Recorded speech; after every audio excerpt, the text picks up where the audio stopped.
Good afternoon students. Students जो है आज का हमारा लेक्चर इकोनॉमिक्स का रहेगा। आपका जो जेके एसएसबी के नए पोस्ट्स आए फाइनेंस के, तो उसके रिगार्डिंग लेक्चर रहेगा। उसमें जो आपका इकोनॉमिक्स का सिलेबस है उसमें एक मेन टॉपिक जो है वो डिमांड का रहेगा। तो आज जो है हम डिस्कस करेंगे डिमांड के बारे में, डिमांड क्या होता है। स्टूडेंट्स आपको पता है हमारे पास जो मार्केट फोर्सेस हैं दो होते हैं।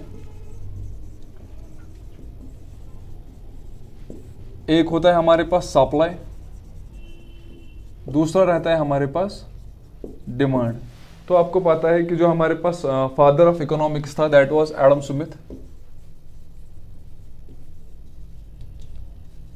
तो उसने बोला था जो डिमांड और सप्लाई है those are two invisible hands, two invisible hands.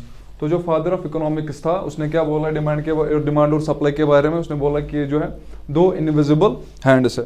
तो इसी के बारे में आज जो है डिमांड के बारे में आपको पहले कुछ समझाऊंगा। तो डिमांड को जब आप उर्दू में समझेंगे तो हम इसको बोल सकते हैं मांग, किसी भी चीज की मांग। तो जब आपको पता है स्टूडेंट, जब भी कोई जो है कंज्यूमर हमारे पास होता है, पहले मैं आपको बताऊंगा कंज्यूमर किसको बोलते हैं। Consumer is one who consumes,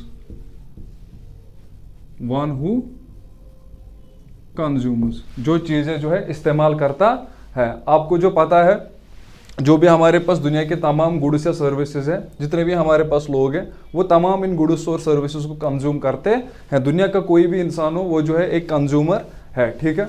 तो ये कंज्यूमर जो है ये चीज क्रिएट करता है जिसको हम बोलते हैं डिमांड। अगर एक कंज्यूमर प्रेजेंट ना हो तो हमारे पास डिमांड का होना नामुमकिन है। डिमांड होने के लिए कंज्यूमर का होना बहुत ही ज्यादा जरूरी है, ठीक है। तो उसके बाद क्या रहेगा स्टूडेंट्स, आपको पता है कि डिमांड तभी बनेगा जब एक कंज्यूमर के पास क्या होगा, डिजायर टू बाय। जब एक कंज्यूमर जो है उसे किसी चीज को खरीदने की चाहत उसमें पैदा होती है, ठीक है। उसके बाद क्या होगा बेटा, backed with sufficient purchasing power. उसके पास क्या होना चाहिए, इनफ परचेजिंग पावर। पहले मैं आपको समझाऊंगा परचेजिंग पावर क्या होता है। परचेजिंग पावर होता है खरीदने की ताकत, ठीक है, या हम इसको समझेंगे औकात भी हम बोल सकते हैं, ठीक है।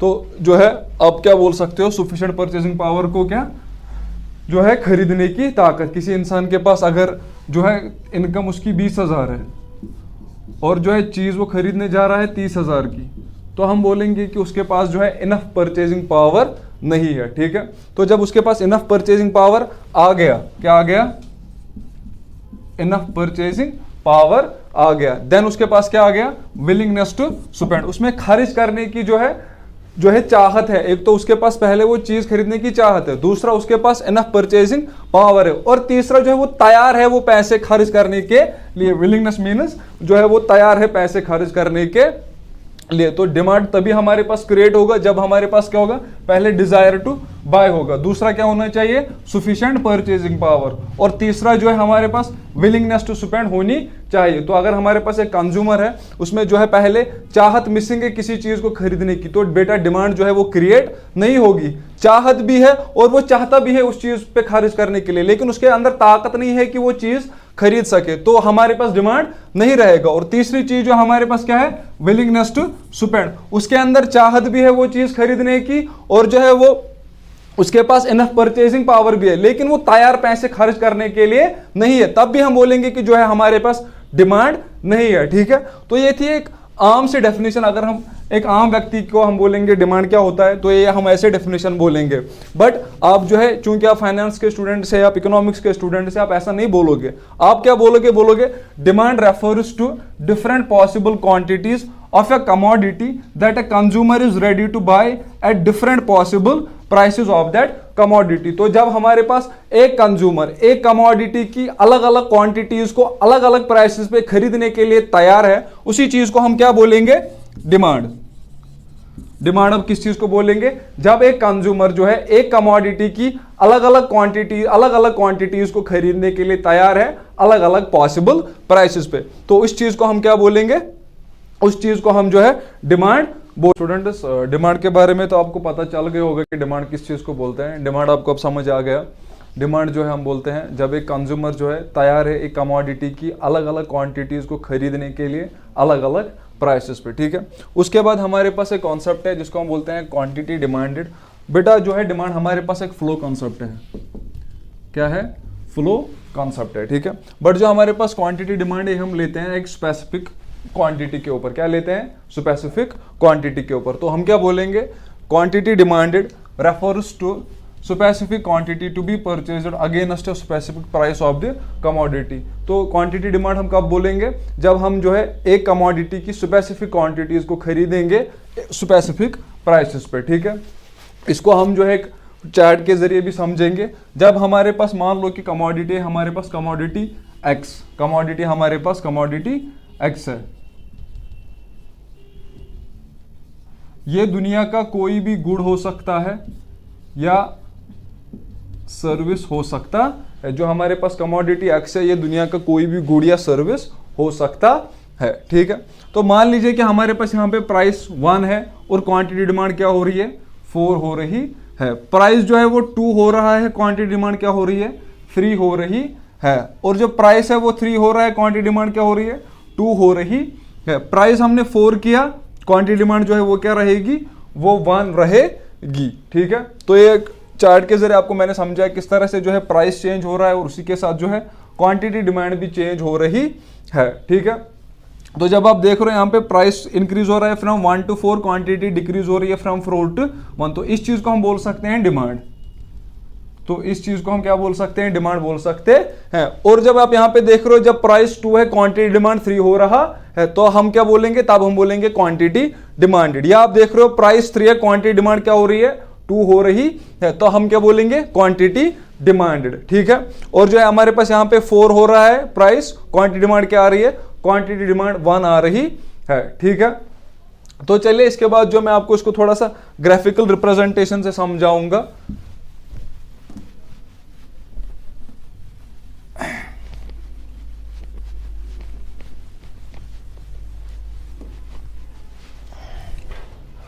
आप देख रहे हो यहां पे हमारे पास एक ग्राफ बनाएंगे। यहां से हम लेंगे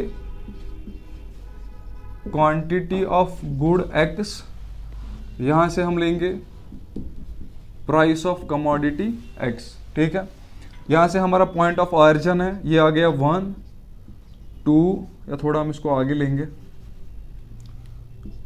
2 3 4 और 5। यहां से हम लेंगे 1 2 3 4 5 और 6, ठीक है।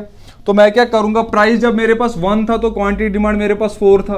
अभी आपने पिछले वाले टेबल में देखा, अगर आपने उसका स्क्रीनशॉट लिया होगा। देन आपने देखा जब मेरा प्राइस 2 था तो उस टाइम मेरे पास जो है क्वांटिटी डिमांड कितना था? 2 था, ठीक है। देन जो है आपने देखा यहां पे जब हमारे पास प्राइस 3 था तो क्वांटिटी डिमांड कितना था? 2 था। तो जो है जब हमने प्राइस को 1 किया, जो है हमारे पास प्राइस को 4 किया, क्वांटिटी डिमांड कितना आ गया? 1 आ गया। तो आप देख रहे हो जैसे जैसे हम जो है प्राइस को इंक्रीज कर रहे हैं, क्वांटिटी डिमांड डिक्रीज हो रहा है। जब प्राइस 1 था क्वांटिटी डिमांड कितना था? 4। प्राइस 2 था क्वांटिटी डिमांड कितना था? 3। प्राइस 3 आ गया, क्वांटिटी डिमांड कितना आ गया? 2। प्राइस 4 किया हमने, क्वांटिटी डिमांड डिक्रीज कितना हो गया? 1। तो हम इसको जो है एक डिमांड कर्व से डिनोट करेंगे, ठीक है। इसको हम नाम रखेंगे यहाँ पे D1। ये आ गया आपका एक्स एक्सिस, ये आ गया आपका वाई एक्सिस, ठीक है। तो स्टूडेंट्स ये था डिमांड कर्व, जो आपको मैंने अभी समझाया कि डिमांड हम किस तरह से डिफाइन कर सकते हैं। इसके बाद और 2 कॉन्सेप्ट्स है, इंडिविजुअल डिमांड कर्व और मार्केट डिमांड कर्व, ठीक है। पहले मैं आपको समझाऊंगा शेड्यूल के बारे में। शेड्यूल किसको हम बोलते हैं? हमारे पास एक इकोनॉमिस्ट था, उसका नाम था सैमुअलसन। उसका नाम क्या था? सैमुअलसन। तो सैमुअलसन ने क्या बोला? उसने बोला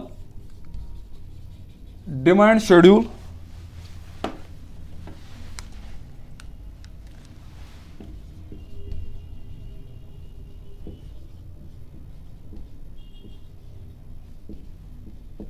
is a table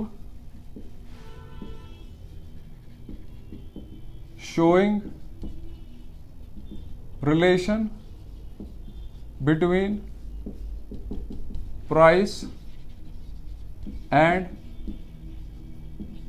quantity demanded.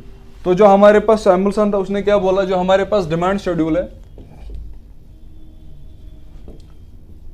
Demand schedule है, डिमांड शेड्यूल हम किसको बोलते हैं, एक ऐसा टेबल है जो क्या करता है, जो हमें रिलेशन बता देता है किसके बारे में, प्राइस और क्वांटिटी डिमांड के बारे में, ठीक है। तो अब जो है हमारे पास यहाँ पे दो कॉन्सेप्ट्स रहेंगे, एक रहेगा हमारे पास इंडिविजुअल डिमांड कर्व,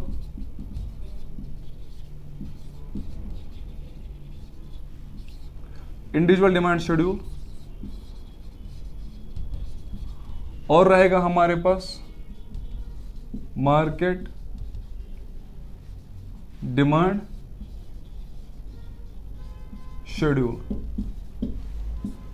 तो आज के वीडियो में जो हम इतना ही डिस्कस करेंगे, मिलते हैं आपके साथ नेक्स्ट वीडियो में। आप जो है प्लीज़ चैनल को सब्सक्राइब कर दें और सारे वीडियोस को जो है शेयर कर दें अपने दोस्तों के साथ, ताकि आपके दोस्त जो है वो आपके साथ टुगेदर प्रिपरेशन करें। हम चाहते हैं कि आप सबका सिलेक्शन हो JK SSB में।